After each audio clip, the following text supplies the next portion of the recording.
More and more clinics that help kids who have autism are leaving Colorado. They say the state Medicaid program isn't paying enough. When an advisory committee recommended a big increase in payments this week, the state said no thanks. Here's Cole Sullivan.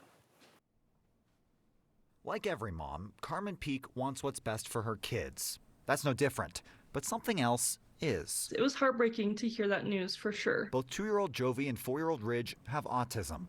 Carmen signed them up at a behavioral therapy clinic near her home in Greeley, and it helped. Yeah, something as simple as calling his name and not responding. It was really hard for my husband and I. So for that to be one of the first steps that we noticed, it was just amazing, for sure. Progress, until her clinic, like more than a dozen across Colorado, shut down and blamed the state. So JJ Tomash runs Behavior Span, an autism clinic in Aurora. usually in a year or two, we've got them speaking in full sentences, ready to go to school. He's having to pay the employees who make that difference more.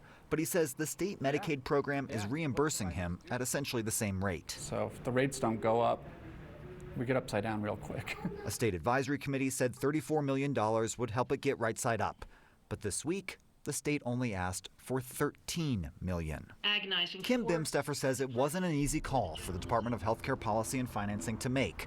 But the state has to balance the budget. Revenues have to match expenses. Expenses have to match revenue. She says the smaller increase will keep Colorado in the ballpark of how much most other states pay for this care. Obviously, something needs to be fixed. For families like Carmen's, the fight between clinics that want more money and the state's budget crunch has meant behavior issues at home are getting worse. It's a bummer to start with a clean slate and have him grow so much, and then kind of have to backtrack and start over again. Carmen's kids have been on the wait list for another clinic for months now. She's expecting they'll finally be able to start their treatments early next year. I mean, you could imagine why families might say, we're going to pick up and move if we can't get the care that we need. One of the issues here is the role of for-profit providers. Yes, and the way that those for-profit providers make their money is from reimbursements from the state. So of course they're saying we want as much as we can from the state to make profit. But at the same time, living here in Colorado is expensive. Finding staff here in Colorado is expensive too. They're having to pay more too, so they have more expenses as well.